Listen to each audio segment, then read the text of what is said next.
My cabin sat in a quiet valley by the Silverpine River, about 3 miles from the nearest paved road. I'd built it myself 15 years ago, a refuge from the chaos of city life, with cedar walls, solar panels, and a porch that overlooked the fog-draped hills every morning. I wasn't a recluse, but after retiring from state service, I wanted peace. What I didn't want was an HOA. But life, it seems, has a cruel sense of humor. 3 years ago, a developer bought the land north of me and built Silverpine Estates, a high-end neighborhood full of imported palm trees, matching mailboxes, and people who thought the wilderness was a backdrop for Instagram photos. And along with them came the inevitable, the Silverpine Homeowners Association. At first, I ignored them. Their rules didn't apply to me. My property was outside their jurisdiction. I'd bought my land before the development even existed. But that didn't stop the HOA from trying to drag me under their thumb. It started with polite letters about community standards and unified visual harmony. Then came warnings about unauthorized structures, meaning my chicken coop. Eventually, they claimed my solar panels were a reflective nuisance. Their president, Karen Doyle, was the worst of them all. She was the kind of woman who carried a clipboard like a weapon and wore mirrored sunglasses even indoors. She'd already harassed half her neighborhood for things like mismatched curtains or garden gnomes. And for reasons only she understood, she decided I was her next project. I tolerated her emails, her letters, even the photos she took of my driveway from the public road. But what happened that Tuesday morning crossed every line. The day began peacefully enough. The state attorney general, Mark Wilkins, was scheduled to visit me that morning. Yes, that attorney general. I'd known him since my years in the state's Land Rights Bureau, back when I drafted the very environmental protection laws that still shielded this valley. He was coming to review a land use violation. The Silverpine HOA had illegally extended their irrigation lines into state-managed wetlands. I'd filed the complaint when I discovered their workers trenching near my stream.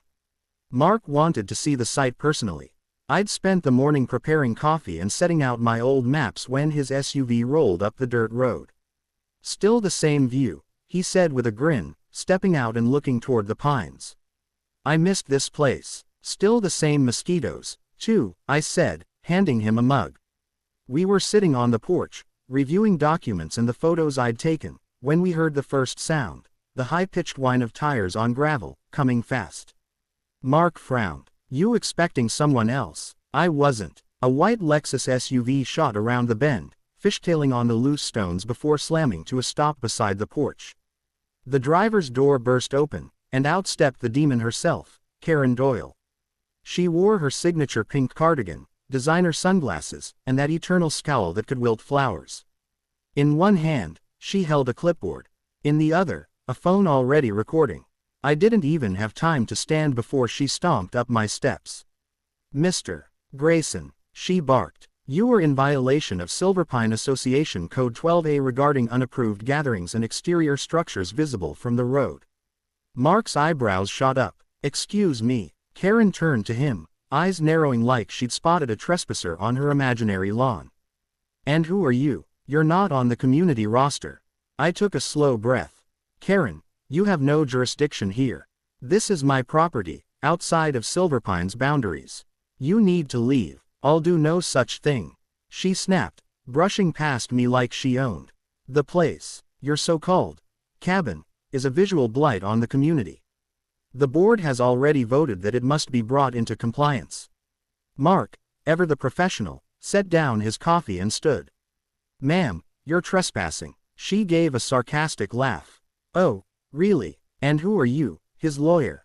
He smiled slightly. "State Attorney General, actually." Her mouth opened, then shut again. But only for a moment. "Well," she sputtered, straightening her cardigan, "even so, this man has ignored multiple notices from our legal counsel. He's in clear violation of our community aesthetics and—" Mark cut her off. "Your community has illegally extended irrigation into protected wetlands. You're on the wrong property and the wrong side of the law." Her jaw twitched. "That's ridiculous. Our landscapers had full approval." "No," I said, stepping beside him. "They didn't. You trenched through a state-monitored waterway." I caught your crew dumping fertilizer near the creek. Karen's eyes darted between us, her confidence wobbling. You can't prove that. Mark lifted the folder I'd prepared. Oh, we can. Photos, permits, coordinates, all logged. For a moment, the only sound was the wind through the pines. Then Karen's mask cracked. You're colluding. This is harassment. You think you can intimidate me? She pointed her phone directly at my face, recording again. This man has been a nuisance to Silverpine Estates since we moved in. I'm documenting this illegal confrontation for the record. I couldn't help but laugh. Karen, you barged into my home while the Attorney General was sitting on my porch. Do you even hear yourself? I don't need to hear myself. She snapped. I know my rights. Mark sighed, pulling a small card from his wallet. And you're about to learn mine. You have exactly 30 seconds to step off this property, or I'll have the county sheriff escort you out. For once, Karen looked genuinely uncertain. Her gaze flicked toward her Lexus, then back at the camera. You can't threaten a citizen for enforcing community standards. Ma'am, Mark said patiently, your community standards end at your property line. You're standing on private land, without invitation. That's trespassing, and obstruction, since we're conducting an active state investigation. Karen's phone wavered. Investigation. That's right, he said. Into Silverpine's environmental violations. And based on what I've just witnessed, I may add harassment and unlawful entry to that list. Her face went pale, then flushed bright red. She stammered something incoherent before stomping back toward her SUV. This isn't over, she shouted, slamming the door. The HOA will have the final say. Mark watched her tear down the road, dust kicking up behind her. Charming woman, he muttered. Her personality's about as pleasant as her irrigation practices, I said. We went back to the table, but the incident left a crackle of tension in the air. Mark shook his head. You weren't exaggerating in your complaint. She's dangerous in her own petty way. Oh, she's worse when she's embarrassed, I warned him. And you just embarrassed her in front of a camera. He smiled. Then I look forward to seeing her explain that footage in court. I thought that would be the end of it. But Karen wasn't the type to accept humiliation quietly. By evening, the rumors started. Silverpine's Facebook page was suddenly full of posts claiming I'd threatened HOA officials and illegally hosted state agents. Someone posted a blurry screenshot of Karen's video, captioned, "Local squatter attacks HOA president." The next day, I found orange violation notices taped to my mailbox, my fence, even my truck. Each one carried the HOA's logo, though none had any legal authority. Then came the noise. Cars driving by at midnight, strangers taking photos of my property. It was harassment, pure and simple. I called Mark. Let them dig their hole, he said calmly. We're already moving forward with the environmental case. But if she crosses into criminal territory again, document everything. So I did. 3 days later, she crossed that line again. It was Friday afternoon when I caught the sound of digging. Down by the creek, 3 men in HOA branded shirts were trenching through the mud, right where the state had ordered them to stop. They had a small pump running, draining water into a plastic pipe that stretched back toward Silverpine Estates. I grabbed my phone, recording as I walked. You boys lost. One of them froze. We got orders from Ms. Doyle to stop. I said, that's state-protected land. You're trespassing. And right on cue, a familiar voice echoed from behind me. Well, Karen said, stepping from her SUV like a queen descending from her carriage. Trying to intimidate workers again, Mr. Grayson. I turned. You're violating a state cease order, Karen. She smirked. You can't order what you don't own. Before I could reply, she pointed at the workers. Keep going. We have board approval. Board approval doesn't override the law, I said. She rolled her eyes. You're just bitter because you're not part of the community. Maybe if you joined the HOA, we could resolve this amicably. By paying you to bully me, I said. She crossed her arms. By respecting standards. Just then, a deep voice called from the ridge, Ms. Doyle. Karen turned, and her smugness vanished. Mark Wilkins stood at the top of the hill, flanked by 2 uniformed state rangers. He raised a hand, holding up a court-stamped document. This area is under a temporary injunction pending investigation, he said, his tone sharp. Any further alteration of the creek bed constitutes criminal damage to state property. Karen's face drained of color.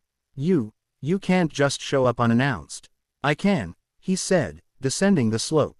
And I did, because your HOA decided to ignore multiple cease orders. One of the rangers pointed to the pump. Ma'am, we're confiscating this equipment. Karen sputtered. That's our irrigation system. You can't take that. Mark handed her the injunction.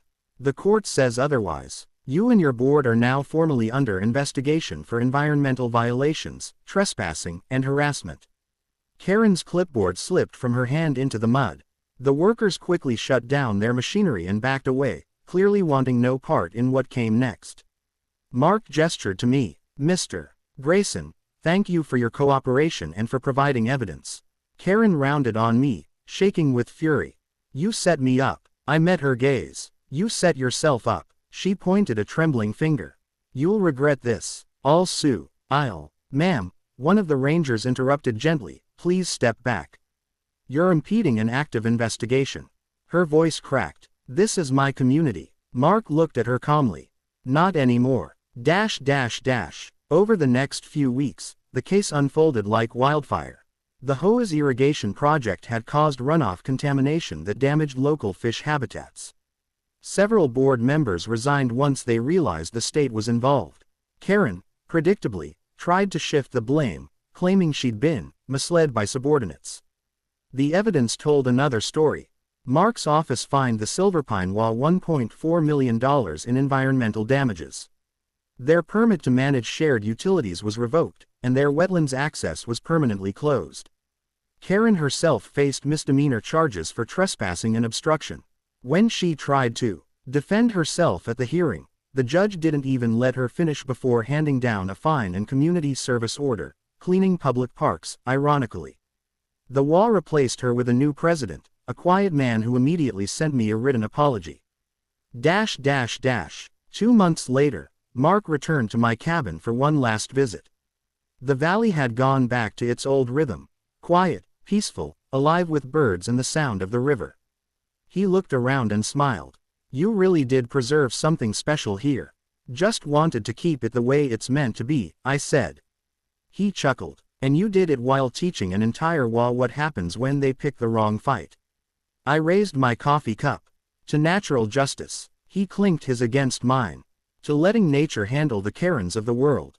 As the sun dipped behind the hills, I watched the last light touch the trees, golden and calm.